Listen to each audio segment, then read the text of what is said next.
Start है। Hello दोस्तों, स्वागत है आप सभी का हमारे इस YouTube channel M study centre में। दोस्तों, मैं सबू अहमद आप लोगों को आज क्लास 9th का सेकंड चैप्टर यानी कि दूसरा अध्याय बहुपद पढ़ाने वाला हूं। दोस्तों, इससे पहले हम लोगों ने अध्याय 1 देख लिया था, प्रश्नावली, जो हमारा पहला चैप्टर था नंबर सिस्टम, उसको हम लोग कंप्लीट कर चुके हैं। आज जो है दोस्तों हम लोग प्रश्नावली चैप्टर हम लोग 2 देखने वाले हैं, जिसका नाम है हमारा पॉलिनोमियल, जिसको हम लोग हिंदी में बोलते हैं बहुपद। तो आज जो है दोस्तों हम लोग बहुपद पर चर्चा करने वाले हैं। जैसे कि दोस्तों मैं हर वीडियो में आप लोगों को बताता हूं कि हमारा जो अगला वीडियो होता है सबका पिछले वीडियो से कुछ ना कुछ रिलेशन होता है। तो आज जो हमारा बहुपद चैप्टर स्टार्ट होने वाला है उसका भी कुछ जो हमारा पार्ट है पिछले चैप्टर से थोड़ा सा रिलेटिव है, उसका कनेक्शन है। जैसे कि दोस्तों हम लोगों ने पिछले चैप्टर में कुछ नंबर्स के बारे में पढ़ा था, बहुत सारे नंबर्स के बारे में पढ़ा था, बहुत सारे संख्याओं के बारे में पढ़ा था। जस्ट लाइक जैसे हमने पढ़ा था 1 2 3 4 5, कुछ इस तरह का नंबर पढ़ा था। ऐसा भी नंबर देखा था हम लोगों ने जिसमें 0 शामिल था, कुछ ऐसा भी नंबर देखा था जिसमें निगेटिव नंबर्स थे, कुछ इस तरह से। तो बहुत सारे नंबर्स के बारे में हम लोगों ने पढ़ा था। और इस जितने भी नंबर्स हैं जब सभी को आपस में मिलाते हैं तो हमारा एक वास्तविक संख्या बनता है। नहीं, जैसे प्राकृतिक संख्या, पूर्ण संख्या, पूर्णांक संख्या, ये सभी संख्याएं हमारी परिमेय संख्या होती हैं। जो परिमेय संख्या से अलग होता है वो अपरिमेय संख्या में आता है। और परिमेय और अपरिमेय संख्याओं का जो हमारा संग्रह होता है उसको जो है दोस्तों हम लोग क्या कहते हैं, वास्तविक संख्या कहते हैं। तो यहाँ पर मैंने देखा कि अब देखिए, ये तो हमारी हो गई नंबर्स। हम लोग जो है बहुपद को स्टार्ट करने से पहले, इस चैप्टर को स्टार्ट करने से पहले कुछ बेसिक नॉलेज हम लोग ले लें, मतलब कि कुछ बेसिक चीज़ आप लोगों को जानना ज़रूरी है, तब आप लोगों को समझ में आएगा कि ये हमारा बहुपद यानी कि पॉलिनोमियल क्या होता है। तो सबसे पहले हम लोग ये जानेंगे कि चर क्या होता है, अचर क्या होता है, पद क्या होता है, विजय व्यंजक क्या होता है। फिर हम लोग जान पाएंगे कि हमारा बहुपद क्या होता है। ये बेसिक चीज़ है। जब ये पता होगा दोस्तों आपको, फिर आप ये जान पाएंगे कि हमारा बहुपद क्या होता है। तो ये जितने भी नंबर्स हैं, जितने भी रियल नंबर्स हैं, वास्तविक संख्याएं हैं, इन सभी को हम लोग बोलते हैं कांस्टेंट, जिसको हम लोग बोलते हैं हिंदी में अचर। पहले मैंने आप लोगों को अचर के बारे में बताया कि दोस्तों ये हमारा अचर क्या होता है। तो जितने भी संख्याएं हैं ये हमारा संख्या हो गई। जितने भी रियल नंबर्स हैं वो सभी संख्याएं हमारे क्या होते हैं, अचर होते हैं। अर्थात ऐसे संख्या को हम लोग ऐसा संख्या बोलते हैं जिसका मान हमेशा कांस्टेंट हो। कांस्टेंट का मतलब ही होता है नियत, मतलब जिसका मान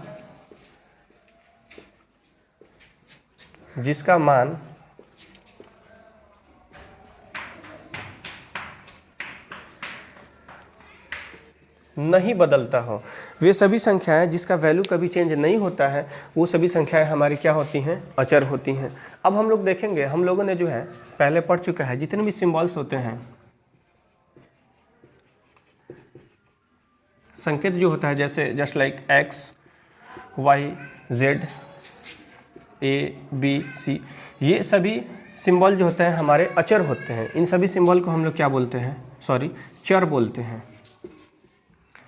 वेरिएबल होता है, लेकिन केवल ये कह देना कि ये सभी सिंबल हमारा चर होता है तो थोड़ा सा अधूरा हो जाएगा। इसको जब आप लोग बड़े क्लास में, थोड़ा सा आगे क्लास में आएंगे तो आपको ये बताया जाएगा कि वे सभी वैल्यू जिसका मान बदलते रहता हो उसको हम लोग बोलते हैं चर। जैसे मैं आप लोगों को बता दूं, जैसे यहाँ पर एक संख्या लिखा जाए x + 2 = 5, तो यहाँ आपको x का वैल्यू क्या हो जाएगा, 5 - 2 यानी कि 3 आ गया। ठीक है।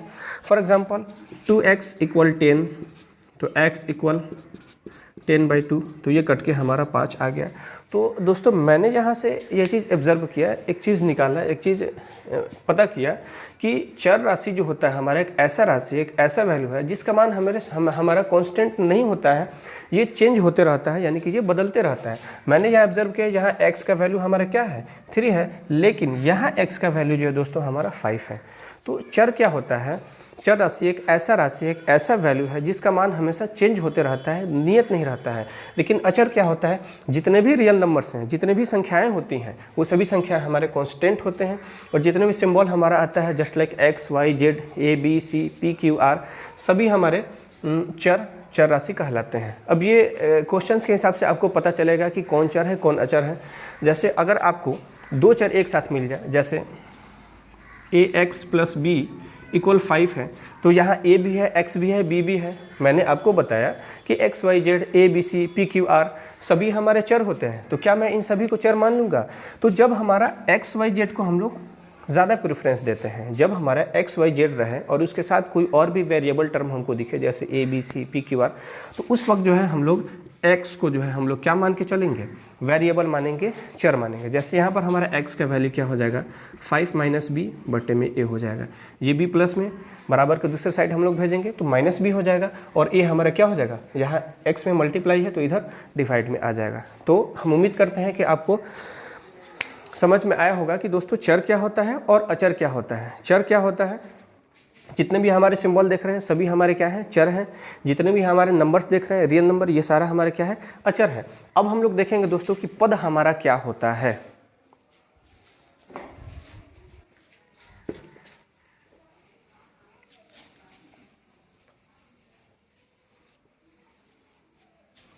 आपको फिलहाल आपके क्लास के हिसाब से आपको इतना याद रखना है, जितने भी नंबर्स हैं वो सभी हमारे कांस्टेंट हो गए। हम लोगों ने देखा चर क्या है। एग्जाम्पल इसका ले लेते हैं एक्स वाई जेड, जितने भी सिंबल है या A B C P Q R, ठीक है। अचर हमारा क्या होता है? जितने भी नंबर्स हैं, या 2/5 हो, या √5 हो, या 9 हो, या 1 2 3 हो, 0 हो, -5 हो, -7 हो, ये सभी संख्याएं हमारे अचर होते हैं। इनको हम लोग कांस्टेंट बोलते हैं, ये चर होते हैं। अब हम लोग देखेंगे दोस्तों पद क्या होता है, जिसको हम लोग बोलते हैं टर्म। ये टर्म क्या होता है, यानी कि पद किसे बोलते हैं? तो दोस्तों जब हम लोग चर और अचर को एक साथ ऐड कर देते हैं तो हमारा क्या बन जाता है? एक पद बन जाता है। जैसे यहाँ पर x हमारा क्या है? एक अचर है, और इसके साथ जब हम लोग किसी भी चीज़ को ऐड कर देते हैं, या यहाँ पर हम लोग 2 को मिला दें तो 2x हमारा क्या हो गया? एक टर्म हो गया। या फिर यहाँ पर 2y + 5 लिखें तो ये भी हमारा क्या है? ये भी हमारा क्या हो जाएगा? एक टर्म हो जाएगा, यानी कि एक पद हो जाएगा, ठीक है ना। जैसे मैं यहाँ पर लिख दूँ 5x - 7, तो ये भी हमारा क्या है? एक पद हो जाएगा। तो आपको समझ में आया कि जब चर को या अचर को एक साथ हम लोग मिला देते हैं तो वो हमारा क्या हो जाता है? एक पद होता है, ठीक है। जैसे मैं यहाँ पर केवल ऐसे लिख दूँ, केवल y लिख दूँ, तो ये भी हमारा क्या हो जाएगा? एक पद हो जाएगा। या केवल y² लिख दूँ, या x² लिख दूँ, या x² + 2y लिख दूँ, ये सभी हमारा क्या हो जाएगा? एक टर्म हो जाएगा। तो आपको यहाँ से एक चीज़ पता चला कि जब हम लोग चर को और अचर को एक साथ ऐड करते हैं तो वो हमारा क्या हो जाता है? एक पद हो जाता है, ठीक है। अब पद भी बहुत सारे होते हैं। मैंने यहाँ पर देखा कि यहाँ पर केवल एक ही पद दिख रहा है। यहाँ पर दो चीज़ें आपस में जुड़ी हुई हैं, जैसे 2y + 5, तो यहाँ पर हमको क्या दिख रहा है कि यहाँ पर 2 पद हैं।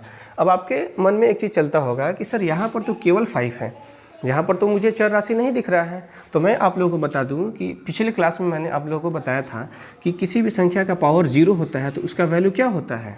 1 हो जाता है। तो क्या मैं 5 × x का पावर 0 लिख सकता हूँ? तो क्या हो जाएगा? 5 × 1, तो हमारा 5 हो जाएगा। 1 मिनट।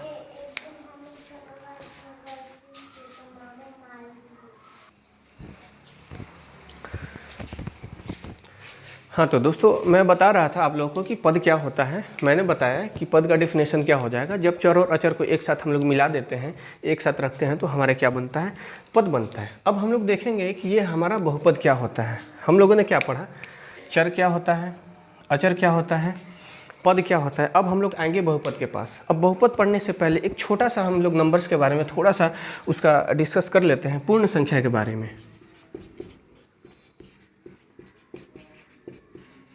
होल नंबर जिसको हम लोग बोलते हैं। पूर्ण संख्या क्या होता है? तो वे सभी संख्याएं, जैसे हम लोग प्राकृतिक संख्या में क्या करते हैं? 0 को मिला देते हैं, ऐड कर लेते हैं, तो हमारा हो जाता है पूर्ण संख्या। तो आपको बहुपद को अच्छे तरीके से जानने से पहले आपको ये पता होना चाहिए हमारा वेरिएबल क्या होता है, कांस्टेंट क्या होता है और होल नंबर क्या होता है। अगर आप, ये आपका आधार है, अगर आप इन तीनों को अगर आप समझ लेते हैं अच्छे से तो आपके लिए ये आसान हो जाएगा कि हमारा बहुपद क्या होता है। तो चलिए अब जब इन तीनों नंबर को हम लोग एक साथ मिलाते हैं तो हमारा क्या बन जाएगा, एक बहुपद बनेगा। फॉर एग्जांपल यहाँ पर मैंने लिखा कांस्टेंट, कांस्टेंट का मतलब मैं हिंदी में भी लिखूंगा अभी, और यहाँ पर हो जाएगा हमारा वेरिएबल। और याद रखना इस वेरिएबल का पावर हमेशा क्या होगा, होल नंबर। बस हो गया हमारा। इसी कॉम्बिनेशन को हम लोग क्या कहते हैं, बहुपद कहते हैं। हमारा एक कांस्टेंट संख्या होना चाहिए, दूसरा वेरिएबल होना चाहिए, उस वेरिएबल का पावर हमारा होल नंबर होना चाहिए। जैसे मैं बोली हमारा अचर, एक चर होना चाहिए, और उस चर का पावर हमारा क्या होना चाहिए, पूर्ण संख्या होना चाहिए। और इन्हीं तीनों संख्याओं का जो कॉम्बिनेशन होता है हमारा क्या होता है, एक बहुपद होता है। तो आपने यहाँ से अब इसका हम लोग एग्जाम्पल देखते हैं। जैसे एक चर, तो चर के जगह पर मैं कोई भी नंबर्स ले लेता हूँ। जैसे यहाँ पर मैं 9 ले लेता हूँ। अचर राशि की जगह पर मैं x, y, z, a, b, c कुछ भी, यानी कि x ले लेता हूँ। और इस चर राशि का पावर जो है, इसका घात जो है दोस्तों हमारा पूर्ण संख्या होना चाहिए। पूर्ण संख्या कुछ भी हो सकता है, जैसे मैं 2 ले लूँ तो ये हमारा हो गया एक बहुपद। या फिर मैं ऐसे लिख सकता हूँ 4x का पावर 5 प्लस 9x का पावर 3, ये भी हमारा क्या हो जाएगा, एक बहुपद हो जाएगा। जैसे मैं कोई और एग्जांपल यहाँ पर ले लेता हूँ 10, ये हमारा क्या हो गया, एक अचर हो गया। और चर के जगह पर मैं यहाँ पर q ले लेता हूँ, नहीं, और इसका पावर मैं कुछ भी ले सकता हूँ, जैसे 5 ले लेता हूँ, ये भी हमारा क्या हो गया, एक बहुपद हो गया। तो बहुपद को समझने से पहले आपको ये जानना जरूरी था कि चर क्या है, अचर क्या है और होल नंबर क्या होता है, पूर्ण संख्या क्या होता है। ये 3 चीज़ अगर आप जान गए तो आप कभी भी इस चीज़ को नहीं भूल पाएंगे, चाहे वो किसी भी फॉर्म में लिखा हुआ हो, तो आप ये समझ जाएंगे कि ये संख्या हमारा क्या है, एक बहुपद है। जैसे मैं आपसे पूछूँ कि √5 हमारा एक बहुपद है कि नहीं, तो आप थोड़ा सा इसमें कंफ्यूज हो जाएंगे कि √5 हमारा बहुपद है कि नहीं। तो आप ये सोचेंगे सर ने तो बताया हमारा चर भी होना चाहिए, अचर राशि भी होना चाहिए, और चर राशि जो होता है उसका पावर हमारा होल नंबर यानी कि पूर्ण संख्या होना चाहिए। लेकिन आपको यहाँ पर केवल एक चर राशि दिख रहा है, जैसे √5 दिख रहा है, सॉरी अचर राशि आपको दिख रहा है, चर तो आपको दिख नहीं रहा है। मैंने मान लिया अपने तरफ से x हमारा क्या है, एक चर है, और इसका पावर 0 कर दिया। और आप जानते हैं कि किसी भी संख्या का पावर 0 होता है तो उसका वैल्यू हमारा क्या होता है, 1 होता है। तो क्या मैं इसको ऐसे लिख सकता हूँ √5 × 1 = √5। तो आपने यहाँ से एक चीज़ ऑब्जर्व किया कि √5 भी हमारा क्या है, एक बहुपद है।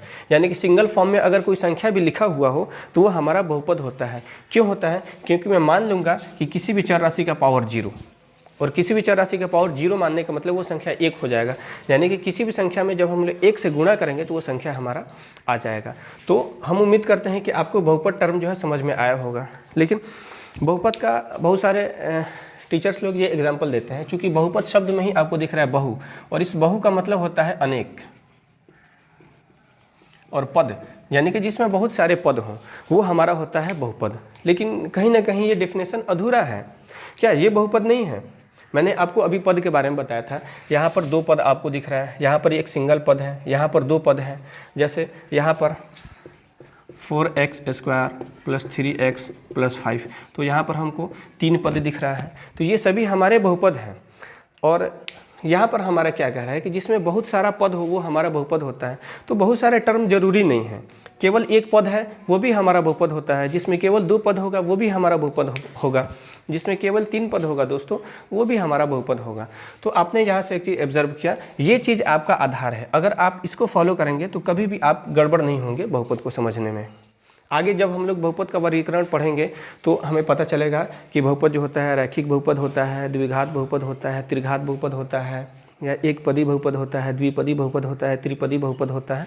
तो बहुपद का जब हम लोग वर्गीकरण पढ़ेंगे उस समय देखेंगे कि घात के आधार पर भी बहुपद का प्रकार होता है, और टर्म यानी कि पद के आधार पर भी बहुपद का प्रकार होता है। तो आपको सिंपल इतना याद रखना चाहिए कि आपको एक कांस्टेंट होना चाहिए, यानी कि एक चर होना चाहिए, एक अचर होना चाहिए, एक चर होना चाहिए, और चर राशि का पावर हमारा हमेशा एक पूर्ण संख्या होना चाहिए।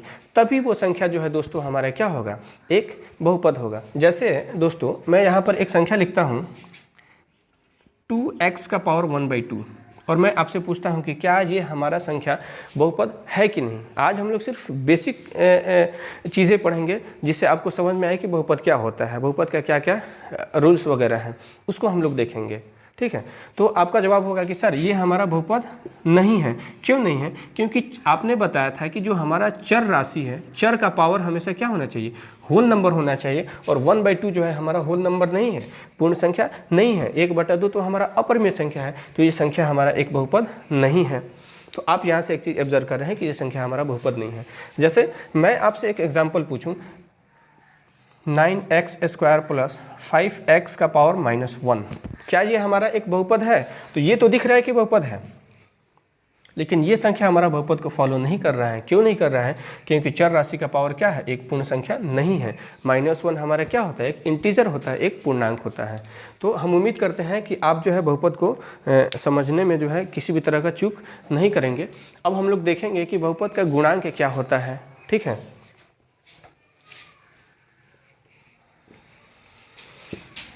उसके बाद देखेंगे बहुपद का घात क्या होता है, फिर हम लोग आगे बढ़ेंगे और चैप्टर के तरफ बढ़ेंगे।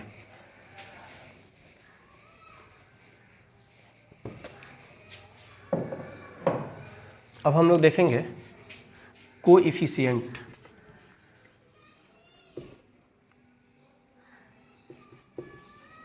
जिसको हम लोग गुणांक कहते हैं। जैसे बहुपद का गुणांक, जैसे दोस्तों और बहुपद को मैंने क्या बताया था, आपको एक अचर होना चाहिए और इनटू में चर राशि का पावर पूर्ण संख्या होना चाहिए। बस इस चीज़ को आपको फॉलो करना है, ये चीज़। तो मैं एक संख्या लिखता हूँ, एक बहुपद लिखता हूँ, जैसे 4x² प्लस 5, और आपसे पूछा जाए कि कोएफिशिएंट हमारा क्या है, तो आपको यहाँ एक कांस्टेंट टर्म दिख रहा है, अचर राशि दिख रहा है, और यही अचर हमारा क्या होता है, गुणांक होता है। गुणांक क्या होता है, एक चर जो हमारा चर राशि है, जिस कांस्टेंट के साथ जुड़ा हुआ होता है, वही कांस्टेंट हमारा क्या हो जाता है, गुणांक होता है। फॉर एग्जांपल मैं यहाँ पर लिखूँ 4x, और आपसे पूछा जाए यहाँ पर x का गुणांक क्या है। गुणांक जो होता है वो हमेशा चर राशि का गुणांक होता है। इसको हम लोग क्या बोल सकते हैं, कोएफिशिएंट ऑफ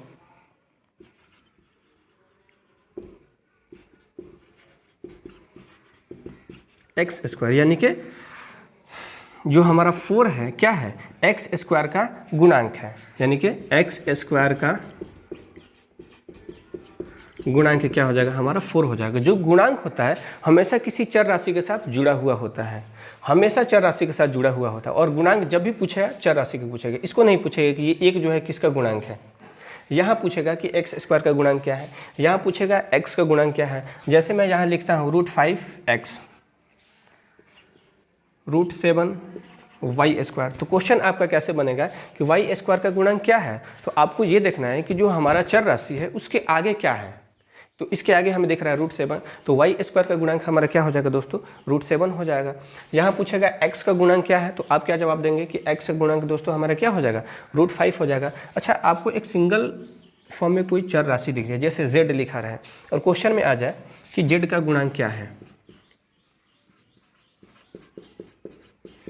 तो आप क्या जवाब दोगे। तो यहाँ पर आपको कंफ्यूज होने की ज़रूरत नहीं है। आपको पता होना चाहिए किसी भी संख्या में जब हम लोग 1 से गुना करते हैं तो वही संख्या आता है। फॉर एग्जांपल 2 में आप 1 से गुना करेंगे 2 आएगा, 5 में आप 1 से गुना करेंगे 5 आएगा। तो क्या z में आप 1 से गुना करेंगे तो z नहीं आएगा। तो आपको पता चला है कि z में कॉन्स्टेंट टर्म z हमारा क्या है, एक हमारा क्या है, चर राशि है, और इसके साथ कौन सा अचर हमारा जुड़ा हुआ है, एक जुड़ा हुआ है, तो z का गुणांक हमारा क्या हो जाएगा, 1 हो जाएगा। तो हम उम्मीद करते हैं कि आपको गुणांक समझ में आ गया होगा कि कोएफिशिएंट क्या होता है। जब भी आपसे कोएफिशिएंट पूछा जाए तो सबसे पहले आप आएंगे चर राशि के पास कि हमारा चर राशि क्या है और इस चर राशि के आगे क्या है। जैसे यहाँ पर z का गुणांक क्या है, तो z के आगे कुछ नहीं दिख रहा है, मतलब आप ये समझेंगे मन ही मन कि इसमें 1 से गुणा हुआ है। मतलब चर राशि में जिस भी कांस्टेंट से गुणा होता है वही संख्या हमारा क्या हो जाता है दोस्तों, गुणांक हो जाता है। अब जो है हम लोग देखेंगे कि बहुपद का घात क्या होता है, बहुपद का घात किसे बोलते हैं।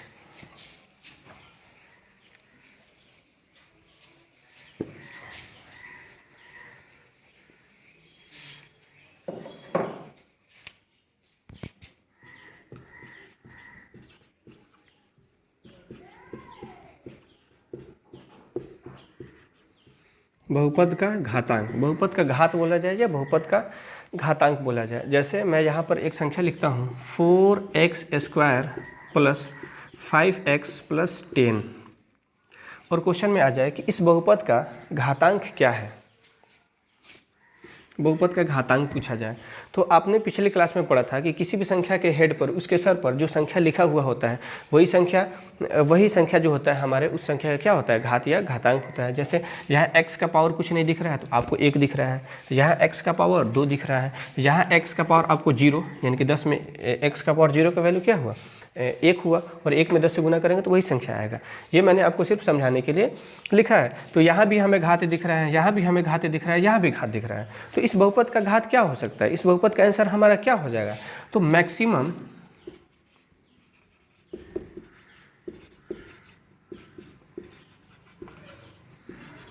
Power of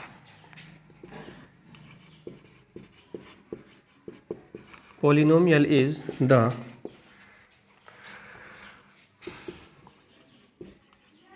degree of polynomial।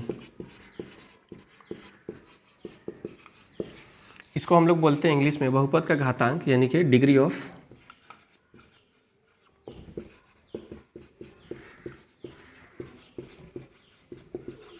Polynomial, यानी कि बहुपद का घात क्या होता है। तो उस बहुपद में हम लोग देखेंगे कि चर राशि का जो मैक्सिमम पावर होता है, जो अधिकतम घात होता है, वही हमारा बहुपद का घात होता है। तो आप यहाँ देख रहे हैं x का पावर 1 है, आप यहाँ देख रहे हैं x का पावर यहाँ 0, यहाँ x का पावर 1 है, और यहाँ x का पावर हमारा क्या है, 2 है। तो हाईएस्ट पावर ऑफ पॉलिनोमियल, यानी कि जो बहुपद का सबसे अधिकतम घात होता है, वही उस बहुपद का डिग्री यानी कि घात कहलाता है। तो यहाँ बहुपद का घात क्या हो जाएगा दोस्तों, बहुपद का घात या घातांक हमारा 2 हो जाएगा। क्यों हो जाएगा, क्योंकि 2 क्या है, हाईएस्ट पावर है, हाईएस्ट पावर को ही हम लोग बोलते हैं बहुपद का घात। बहुपद में बहुत सारा घात दिख रहा है, यहाँ 1 दिख रहा है, यहाँ 0 दिख रहा है, यहाँ 2 दिख रहा है। तो जो हाईएस्ट पावर होता है, जो मैक्सिमम पावर होता है, वही बहुपद का क्या होता है, डिग्री होता है या उसका घात होता है। जैसे मैं यहाँ पर एक और संख्या लिखूँ 9x का पावर 5 प्लस 10x³ प्लस 9।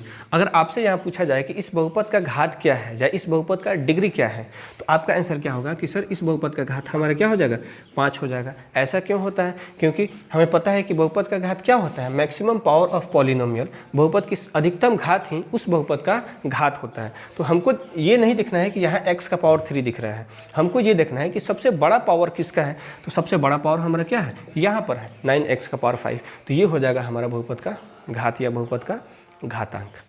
ठीक है, अब हम लोग देखेंगे बहुपद का वर्गीकरण हम लोग करेंगे कि बहुपद को जो है घात के आधार पर कितने भागों में बांटा गया है, बहुपद को पद के आधार पर कितने भागों में बांटा गया है।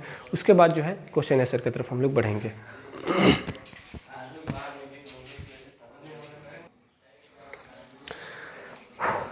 तो दोस्तों चलिए अब हम लोग देखते हैं बहुपद का वर्गीकरण, यानी कि बहुपद को जो है कितने भागों में बांटा गया है, बहुपद का प्रकार क्या है। तो यहाँ पर मैंने लिखा है पद के आधार पर, यानी कि पद के आधार, टर्म के आधार पर भी बहुपद को जो है कुछ भागों में बांटा गया है, और यहाँ घात के आधार पर भी बहुपद को कुछ भागों में बांटा गया है। मैंने आप लोगों को बताया कि चर राशि क्या होता है, अचर राशि क्या होता है, पद क्या होता है, बहुपद का गुणांक क्या होता है और बहुपद का घात क्या होता है। अब यहाँ देखेंगे कि पद के आधार पर भी बहुपद को बांटा गया है और घात के आधार पर भी बहुपद को बांटा गया है। तो पद के आधार पर बहुपद को कैसे बांटा गया है, तो मैंने वहाँ पर बताया था। जैसे मैं यहाँ पर एक संख्या लिखता हूँ 4x या 9y³ या 10x² या 7p का पावर 5, तो ये सभी आपको दिख रहा है कि ये क्या है, एक सिंगल फॉर्म में है, एक पद में है। नहीं, ये क्या है, एक पद में है, इनके साथ ना ही कोई चीज़ जुटा है, ना ही इनके साथ कोई चीज़ घटा है। तो ऐसे पद वाले बहुपद को हम लोग बोलते हैं रैखिक बहुपद। तो हमारा सबसे पहले आता है रैखिक बहुपद। रैखिक बहुपद ऐसे बहुपद, इसको बोलते हैं एक पदी बहुपद, रैखिक बहुपद नहीं, क्योंकि हम लोग इसको पद के आधार पर बांट रहे हैं। जब घात के आधार पर बांटेंगे तो उसको अलग देखेंगे। यहाँ पर हम लिखेंगे कि एक पदी बहुपद, कहने का मीन्स जिसमें केवल सिंगल टर्म हो, केवल एक ही पद हो, उसको हम लोग क्या कहते हैं, एक पदी बहुपद। जिसमें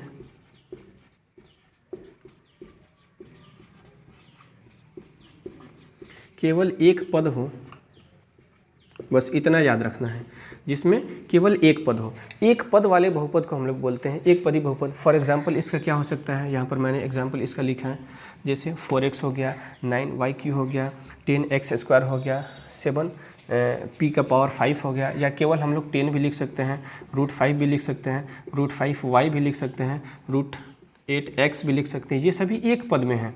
मैंने आपको टर्म का डेफिनेशन दिया था जिसमें चर और अचर दोनों सम्मिलित हो, उसको हम लोग क्या कहते हैं, पद कहते हैं। यहाँ पर भले ही आपको चर राशि नहीं दिख रहा है, लेकिन आप इसको ऐसे लिख सकते हैं कि 10 गुना x का पावर 0 या y का पावर 0 या z का पावर 0, कुछ भी लिख सकते हैं। तो ये भी हमारा क्या है, एक पद है।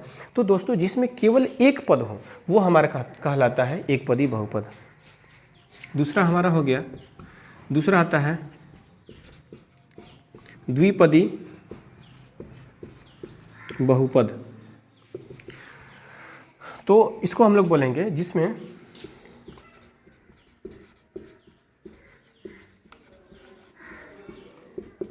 केवल दो पद हों।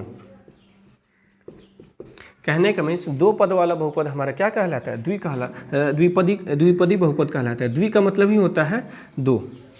तो आप यहाँ से एक चीज़ ऑब्जर्व कर रहे हैं कि जिसमें केवल 2 टर्म्स हो, केवल 2 पद हो, उसको हम लोग बोलते हैं द्विपदी बहुपद। तो इसका एग्जाम्पल क्या हो सकता है दोस्तों, जैसे मैं यहाँ पर लिखूँ 9x + 5, ठीक है।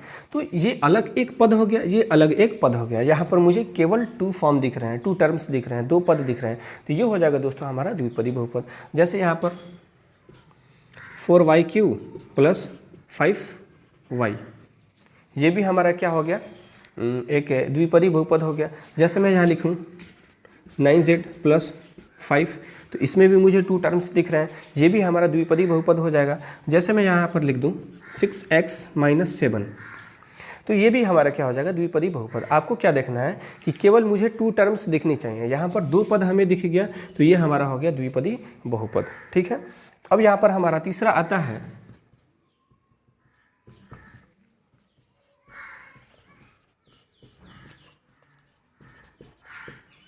दोस्तों त्रिपदी बहुपद। तो त्रिपदी बहुपद वैसे बहुपद को बोलते हैं जिसमें 3 पद हों। 3 पद वाले बहुपद को हम लोग क्या कहते हैं, त्रिपदी बहुपद कहते हैं। तो आप यहाँ से नोट डाउन कर लेंगे कि 3 पद वाले बहुपद को हम लोग त्रिपदी बहुपद कहते हैं।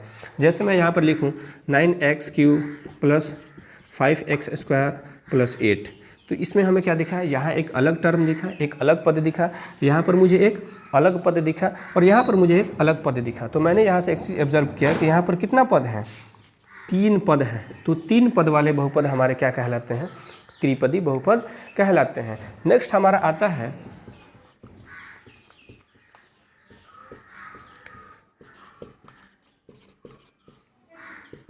बहुपदी बहुपद। बहु का मतलब ही होता है अनेक, एक से अधिक।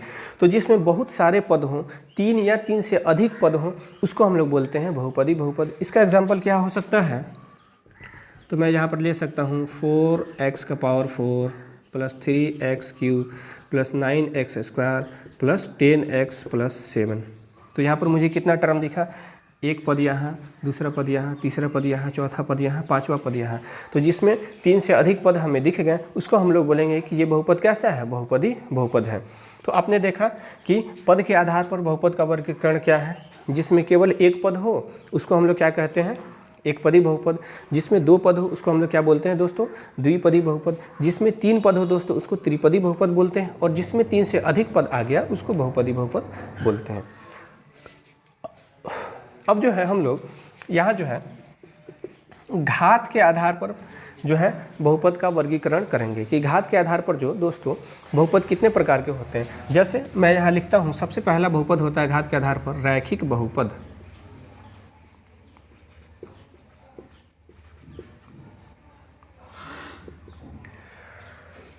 रैखिक बहुपद जिसको हम लोग लीनियर पॉलिनोमियल भी कहते हैं।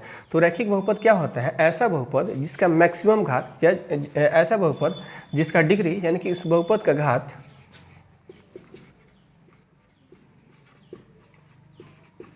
जिस बहुपद का घात 1 हो। रैखिक बहुपद ऐसा बहुपद कहलाता है जिस बहुपद का घात हमारा 1 होगा, वो बहुपद हमारा क्या होगा, रैखिक बहुपद होगा। जैसे मैं यहाँ पर लिखता हूँ 9x 10x 7y √8z 3p। तो यहाँ बहुपद, यहाँ पर हम लोग देखेंगे बहुपद का घात। मैंने पहले पढ़ा चुका है कि बहुपद का घात क्या होता है। मैक्सिमम पावर ऑफ पॉलिनोमियल, यानी किसी बहुपद का सबसे अधिकतम घात ही उस बहुपद का घात कहलाता है। यानी कहने का मतलब जिस बहुपद का घात 1 होगा, या जिस बहुपद का, या ऐसे लिख सकते हैं कि जिस बहुपद में चर राशि का अधिकतम घात 1 हो, अधिकतम घात 1 हो, वो बहुपद हमारा क्या कहलाएगा? रैखिक बहुपद कहलाएगा। जैसे मैं यहाँ पर x का पावर कुछ नहीं दिख रहा है, मतलब 1 है। x का पावर 1 का मतलब क्या हुआ? x ही हुआ। यहाँ x का पावर 1 हो सकता है। यहाँ y के ऊपर कुछ नहीं, मतलब y का पावर क्या है? 1 है। y का घात 1 है। यहाँ क्या है? z का पावर 1 है। यहाँ क्या है? p का पावर 1 है। या फिर ऐसे भी हो सकता है 9z + 10। तो यहाँ हमें केवल चर राशि के पास आना है और उस चर राशि का पावर हमको क्या देखना है कि मैक्सिमम पावर 1 होना चाहिए। तो जिसका अधिकतम घात 1 होगा वो हमारा बहुपद क्या कहलाएगा? रैखिक बहुपद कहलाएगा। जैसे मैं ऐसा एग्जांपल लेता हूँ 9y का पावर 2 + 3y + 8। तो क्या आपको लग रहा है कि ये संख्या हमारा एक रैखिक बहुपद है? तो आपका जवाब होगा कि सर ये हमारा रैखिक बहुपद नहीं है। क्यों नहीं है? क्योंकि इस बहुपद का अधिकतम घात क्या है? 2 है। मैंने बताया कि जिस बहुपद में चर राशि का अधिकतम घात 1 होगा वही हमारा रैखिक बहुपद कहलाएगा। लेकिन मैंने यहाँ एक चीज़ ऑब्जर्व किया, यहाँ तो इस बहुपद का घात 1 है, इस बहुपद में हमारा इस चर राशि का घात 1 है, लेकिन यहाँ चर राशि का घात क्या हो गया? 2 हो गया। मैंने बताया कि अधिकतम घात ही 1 होना चाहिए, 1 से ज़्यादा हमारा पावर नहीं होना चाहिए। तो यहाँ 1 से ज़्यादा पावर हो गया, मतलब ये संख्या हमारा रैखिक बहुपद नहीं है। तो हम उम्मीद करते हैं कि आपको रैखिक बहुपद समझ में आ गया होगा। अब हम लोग देखते हैं दूसरा हमारा आता है द्विघात बहुपद, जिसको क्वाड्रेटिक पॉलिनोमियल हम लोग कहते हैं। तो द्विघात बहुपद ऐसा बहुपद है जिसमें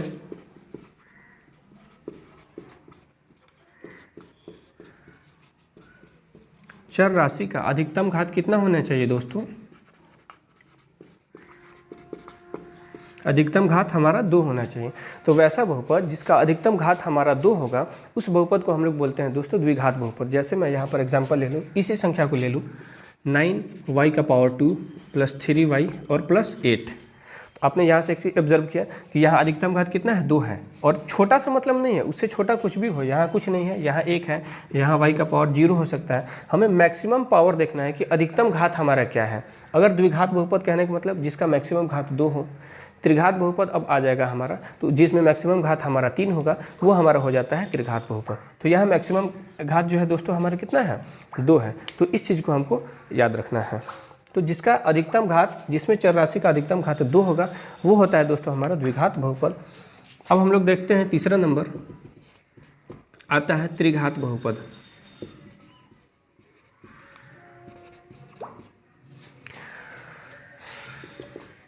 अब त्रिघात बहुपद किसको बोलते हैं? वैसा बहुपद, मतलब ऐसा बहुपद जिसमें चर राशि का अधिकतम घात, जिसमें चर राशि का अधिकतम घात 3 हो। तो हमको क्या ऑब्जर्व करना है कि बहुपद कैसा भी हो, मुझे मतलब है मैक्सिमम पावर से कि उसका अधिकतम घात क्या है। फॉर एग्जांपल मैं आपसे ये पूछी 9y² + 3, ये हमारा कैसा बहुपद है? तो आपका जवाब होगा कि सर ये जो है हमारा द्विघात बहुपद है, क्योंकि मुझे यहाँ पर मैक्सिमम पावर 2 दिख रहा है। जिसका मैक्सिमम पावर 2 होता है वो हमारा द्विघात बहुपद होता है। तो क्या यह त्रिघात बहुपद का एग्जाम्पल्स है? तो आपका जवाब होगा कि नो, ये त्रिघात बहुपद का एग्जाम्पल नहीं है। अगर मैं इसी बहुपद में पावर 3 लगा दूँ तो ये हमारा क्या हो जाएगा? त्रिघात बहुपद हो जाएगा। इसका एग्जाम्पल और क्या हो सकता है? जैसे 7x का पावर 3 + 10, 9x का पावर 3 + 7x + 5। तो ये भी हमारा क्या हो जाएगा दोस्तों? त्रिघात बहुपद हो जाएगा। अब नेक्स्ट हमारा एक चीज़ छूट रहा है, हाँ, और आगे जो है आपको इतना ही देखना है, इसमें 3 ही देखना है, रैखिक बहुपद, द्विघात बहुपद और त्रिघात बहुपद। रैखिक बहुपद, 1 मिनट,